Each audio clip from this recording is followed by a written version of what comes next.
Hi, Fabrice. Welcome to the podcast. Thanks, Ben. Thanks for having me. Cool. I'm really looking forward to chatting to you today. You work at HeliosX Group. Can you tell us a bit about just the group in general, like what brands are under the umbrella and what's been like your last year? Yeah, absolutely. So HeliosX, it's not nobody will know the name. It's the name of the group we operate under, but we have a number of different brands, and we work in the health tech space, basically. So the aim and the goals of the group is to provide quality, affordable, and accessible healthcare for everybody. And that's a mission from the CEO. And essentially, that's how we started off the whole business itself. Within the group, we have a number of different brands. We operate a pharmacy brand, so we online pharmacy in MedExpress and Zip Health in the US. And we also offer a dermatological skincare brand in Dermatica. So that's a subscription service where you can sign up and basically go on your skin journey, essentially, and look after your skin that way. We also offer other brands, smaller kind of brands, which is sort of PharmacyLab, Bloom and Halo, which is just recently launched, and we're looking to launch a new brand in the US very soon as well. So we have multiple different brands under sort of all operating under sort of the healthcare, health tech umbrella, but with different types of offerings in each one. Oh, cool. Yeah, it sounds complex, which is exactly what we want to talk about today, is like, how do you do customer service in such like a complex multi-brand environment? And so this is something that I guess when you arrived at HeliosX, you had to set up a multi-brand customer service team. Could you tell us about the situation when you arrived? Yeah, absolutely. Like when I arrived at the beginning of this year, I suppose we were nearly halfway through the pandemic. And so it was like every company, the HeliosX, the group had to change, and the teams involved in each of the brands had to change how they worked and their working environments and that type of thing there to make sure to adapt to the actual changing way of life. I suppose every other team, like the office-based staff, more like the tech teams and the operations stuff, they all moved remotely. We also had teams which were based in our fulfillment center. We had a lab team who, for Dermatica, for instance, who compound and who formulate our treatments. We still had to operate that. We still had to keep that operational. It was really important for those guys that a safe working environment was created there. So that kind of was a lot of kind of changes in that side of things that had to do that.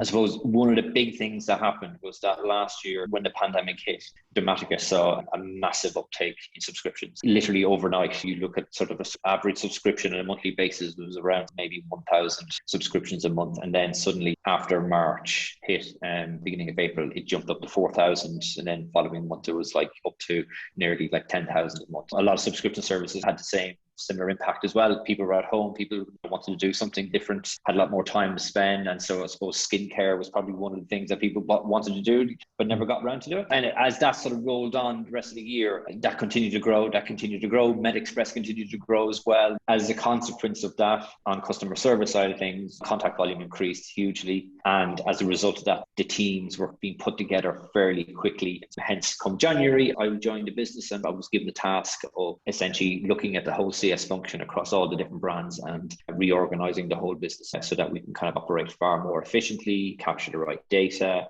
the right metrics, we can have the right teams in place, the right training, the right development, progression path, everything involved in there. So it was really like a blank canvas, starting from scratch, but with a group of people there already ready to help and support as well, which was nice. Oh, wow, it's a big task, but nice to have a blank canvas to get through. Absolutely, and I suppose the good thing about that is that with blank canvases, it can be sometimes a little bit more difficult in regards to you might be just given a very limited scope in what you can do and what changes you can do. And I think luckily for me, the leadership team here at HeliosX, right from the CEO down, are extremely customer centric, and essentially they were very keen on sort of like, right, we just need to get this right for our customers, basically, and also for the team as well, from an age perspective as well. So we want to get things right. We want to invest, be it in people, be it in systems, be it in whatever we need. It would have a greater experience, and we can improve the overall agent experience, customer experience, and have a positive impact across the business as well. So from me, my perspective, like, it was great to do that, and I was able to hit the ground running immediately, and we were able to make some changes, get some quick wins in as well. That's great. Yeah, I think we can talk about a bit more about that leadership stuff later, because that does seem really key.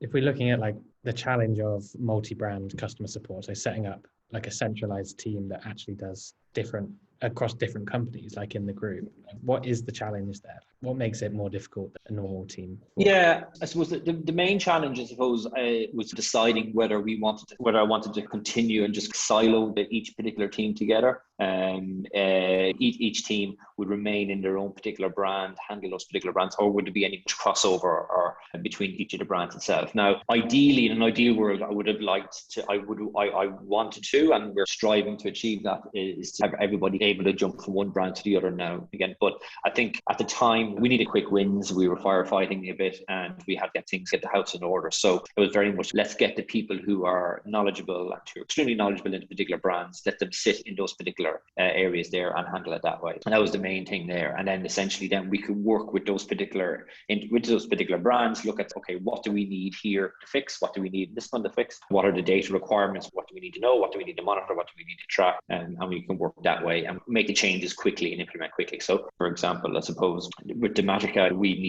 what we needed is capturing information about our patients, basically about why they were contacting us, what was driving contact, what was needed, and how we can fix that. And with MedExpress, we needed to look at sort of the communication channels and like what can be handled really, like, and what were the best way of handling those channels, because there was a vision of in the business whereby, you know, customers could just contact us by email, by phone, by live chat, by social media. It's one thing to sit and do all that, but it's another thing to manage it, basically. The difficult part of it was deciding what was the best to do, but the best thing to do was essentially to strip it back and then start from scratch again, really then. Okay, so you started off by literally identifying needs of each separate brand and like what the issues they're all facing, and then where did you go next? Absolutely. So after we've identified what we needed, I suppose the next thing is we wanted to have some sort of cohesion. We wanted to have cohesion between the brands as much as possible. Now, each brand have their different needs, and I suppose including that would be like tone of voice. And so we do have a kind of a tone of voice across the business, but each brand will be very specific. So for example, Dermatica is our subscription skincare service.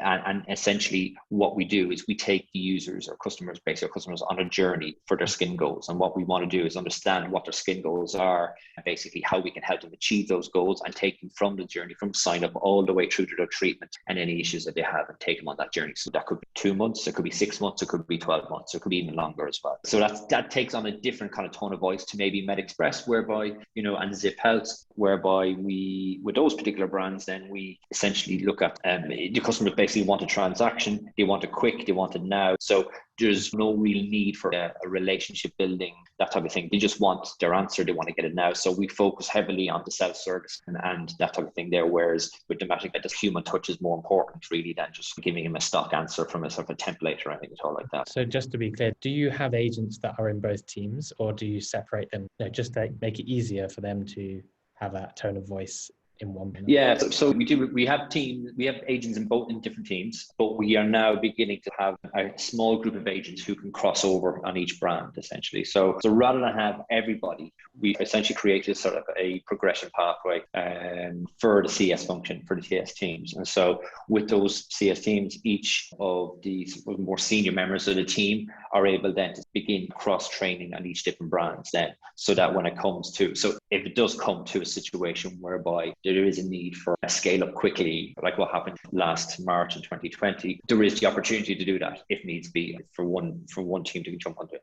But more so now at the moment, it's very much sort of, we have our two different teams and they handle the specific customers in their particular way there. But the key thing is that we all operate off the one system. I think one of the other challenges I had was, what do we use as our sort of ticketing system, as our system for handling that communication? And so we essentially decided that we needed one tool to handle everything. We decided to put everything on one tool. There was each brand was using a different system. We had to undergo a migration of brands onto one system, create a multi-brand offering, build out the sort of functionality on that, and then it just allows us then to provide consistent, cohesive reporting and management then. Who is your like help desk that allows different login for different teams? Or yeah, so Zendesk is what we use. We also use not only just for email handling, but we also use it for our chat and our phone service as well. So we include those and our social as well. So we include everything on Zendesk. So we have one kind of omni-channel experience, and we're soon going to be moving to, so at the moment it's very kind of ticket based, but what we want to do is create a conversation experience with our customers. So we're going to be upgrading the Zendesk basically offering so that it can provide that conversation experience and that theme. So basically we can kind of like, so a patient not only can communicate with us, but they can come back to us and reopen and look at the history again. And so you don't have to go through the whole kind of logging a new ticket and a new contact form all over and over again, essentially. So we want to create that kind of seamless experience where they can come back and forth as they please, basically. Yeah, that makes sense. I think that's something that Zendesk do, right? Where they can log in. Yes. Let's say start a conversation on Facebook. Does that carry over to other chat functionality, or does it all come into? Yeah, it can. So they have a particular facility called Agent Workspace, where essentially it slightly adjusts the type how the agent can use the interactions. So rather than just seeing it as sort of ticket based, so you ticket for your email, ticket for your phone call, ticket for your chat, you have it all in one seamless flow if it's all connected all of the same customer. So we want to use that. We want to create a seamless experience, because one of the measurements that we use on how well we do is using customer reference score. And what we want to do is measure how easy do we make it for our customers to get in contact with us, and how easy do we make it for us to handle their issue. And that goes not only just from dealing with an actual agent, but also from the support center, the help center, and any automations that we have as well. So how easy do we make it? Can they get their answers easily? Is it clear enough? Is it good enough? And if not, then what can we do to improve that? Do you do the same metric, like customer effort score, for all of the brands? Yeah, absolutely. Yeah. So across all the brands, we have CSAT, which is a fairly standard one across everybody. And we also have a customer effort score as well, which is across all the brands as well. And we have our own kind of QA internal scores as well, which we operate as well. And this is something that had never happened in the business before. And again, luckily, working off a blank canvas, we can create our own QA program and how we'd like to develop it and how we'd like to run it and what we want to achieve from it as well. That's really interesting. So do you have like different expectations for what the CSAT or customer effort score will be based on each brand?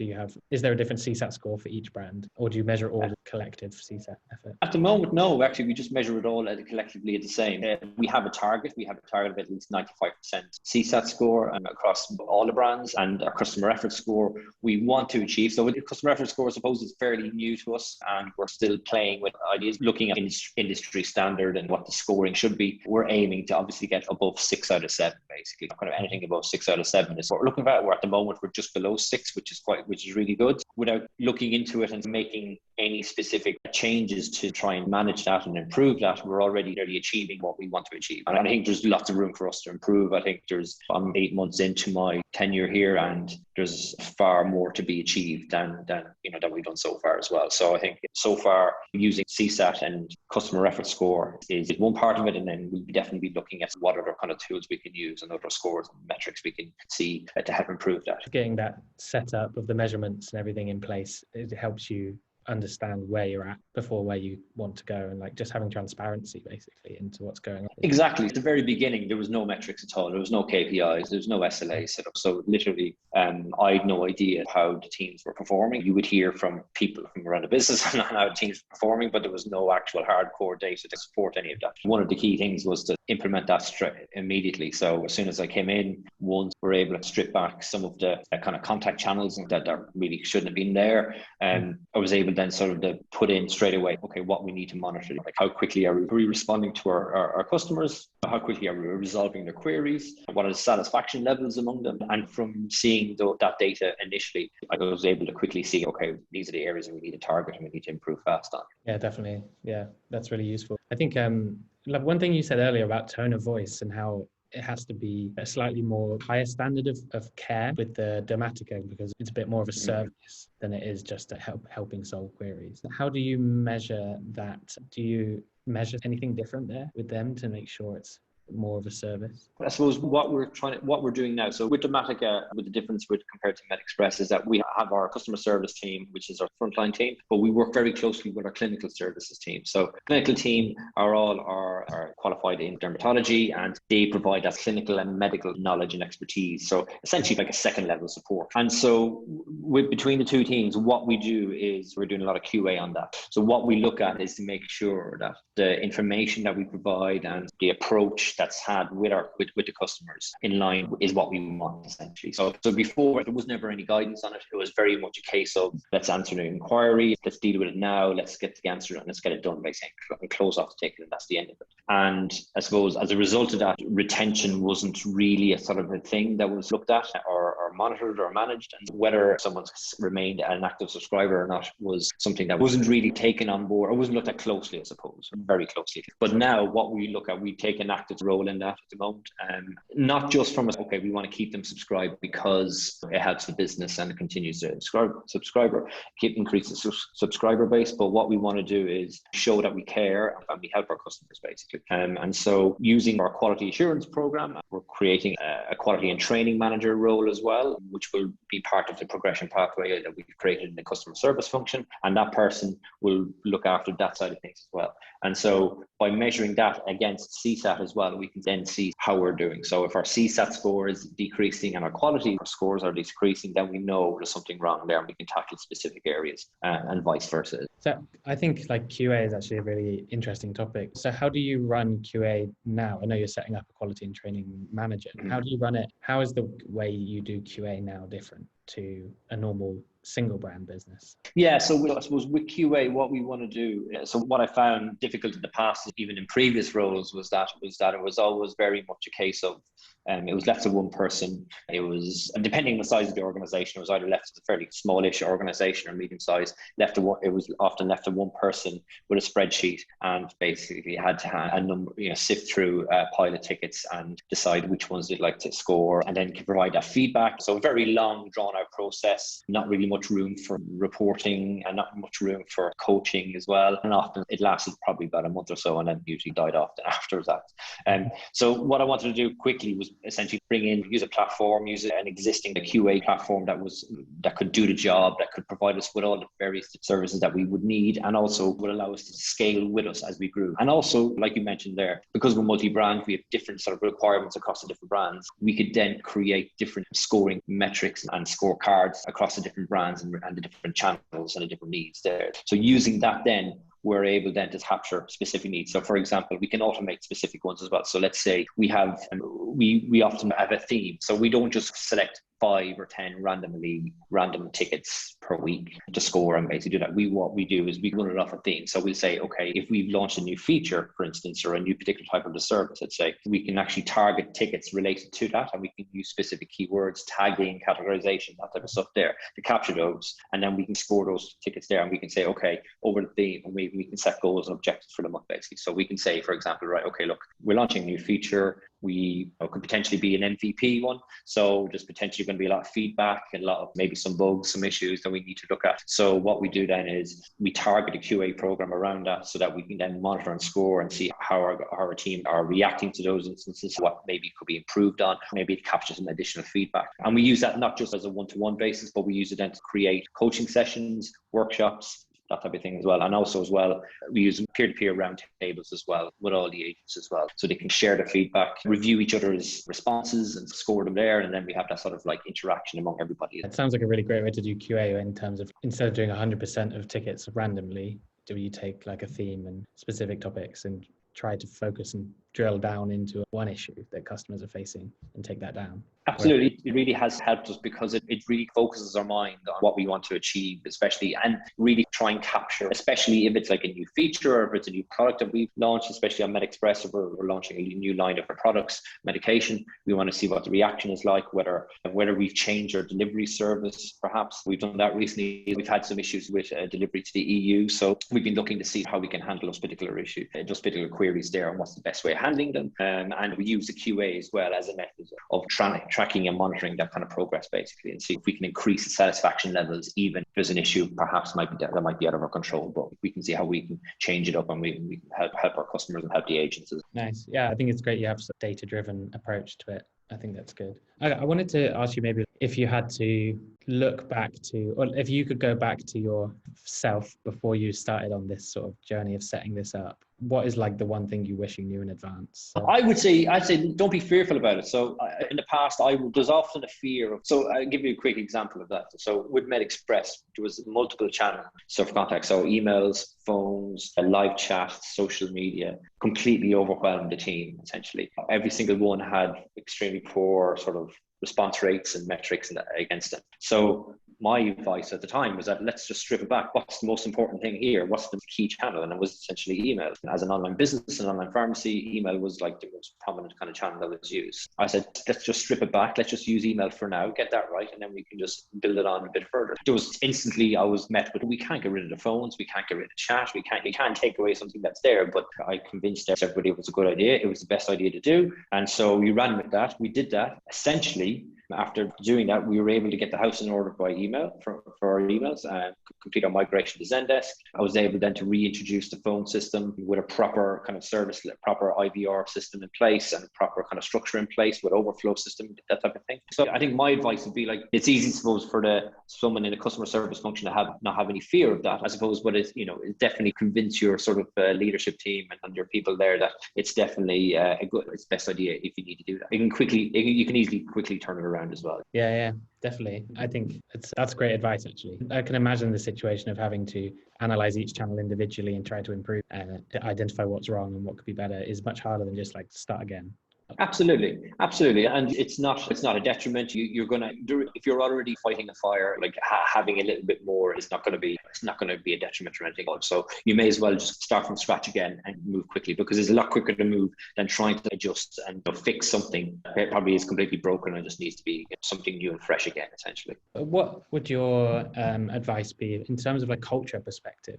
I don't know, do you feel like your team's like morale and motivation changed over this time? Have they like got better and more interested in their role and things? And what advice would you give to improve that for everyone? Yeah, absolutely. I think the key thing, I suppose, was one of the things that I did also was, although like the teams were already remote due to the pandemic kind of situation, we're now in a process of talking about returning back to the office and that type of thing. But I'm keeping my team fully remote if they wanted to be. And I think that's one thing about it, that being able to offer them that flexibility has been really a positive, it's had a positive impact on the team. I think also as well, they never really had any sort of keeping people engaged. I think over the course of the time, the business kind of exploded last year. I think there was a lack of sort of clarity among the team on what's happening in the business, who's doing what, sort of information, communication among the teams was very poor. So I think bridging that gap between the various different teams. So now at the moment, we work very closely with our clinical teams. In fact, we work so closely that we're practically nearly one team as such, but whereas before nobody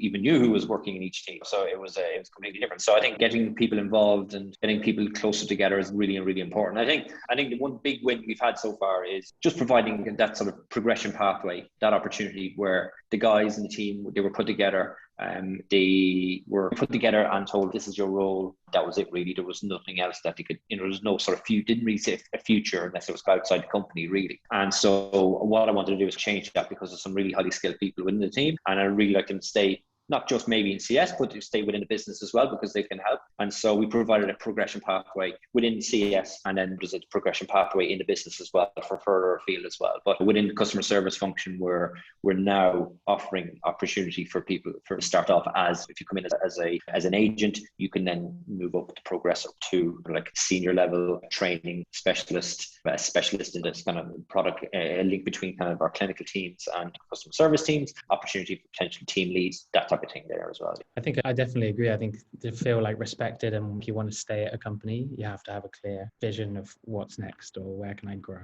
Absolutely. And also including them as well in any kind of briefings and communications and updates that you want. So I think one thing that's really come back to me as feedback is that they've been really appreciated that I asked them for their opinion. So I don't decide, I just don't go away and make a decision and say, right, okay, this is what we're doing now. I will say, look, this is what I'm thinking. What do you guys think? And everybody really appreciates that. And to be honest, like most of my ideas have probably gotten better because of the input from the team as well. It's a win-win for everybody, really. Yeah, definitely. I got one quick question actually before we go in, and just to go back to tone of voice, I think like we discussed, like each brand has a distinct culture and maybe a different need for the way that you interact with customers. Do you have internal documentation which allows agents to check in and look at what tone of voice I have today, or like what's the most important thing? Yeah, absolutely. So it starts from the very beginning, from when someone joins a team, and our tone of voice training is very specific to each particular brand. And we don't like to script, and I suppose the idea is that when we look at our macros and our templates that we use for responses, they're not like a full-on kind of response we want to use. What we do is we only use like what the core answer is within that. You have to formulate your response around that essentially. You have to personalize it essentially. So the agent has to personalize it. They have to make sure that it fits into the right tone, but then the core information of the actual what the question is about is basically there. Be it something to do about their skincare treatment, be it about maybe a delivery inquiry, may be it about a particular type of medication that they're inquiring about, that type of stuff there. We have an internal sort of wiki, I suppose we like to call it,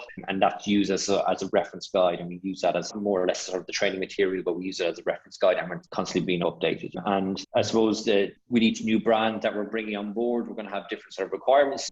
Like I said, we've recently launched a new brand in the last week, and we're launching a new brand in a couple of weeks' time. And so those specific ones will have not too dissimilar needs. We're going to have to relook at, okay, what do we need to achieve from those particular brands there, Yeah, nice. That's going to be, I guess now you have a lot more experience in exactly what to expect for the new brands. So that's absolutely. And it's made it, and it's quite nice because we can easily add a new brand to Zendesk and to our structure and even to our QA program. We know exactly what we're looking at. We know exactly what we want. It's very clear. In advance, what we often do is we will work very closely with the brand manager and the brand marketing team, and we'll say to them, listen, look, what do you want to achieve? What are your goals? And they will clearly outline to us what they want, and then that gives us basically the clear guidance space we can implement. Yeah, nice. I think I've kept you long enough, and I've really enjoyed talking to you. Thanks so much for sharing your experience with us. So. Not a problem. No, thanks a million. It's been great. It's been a pleasure.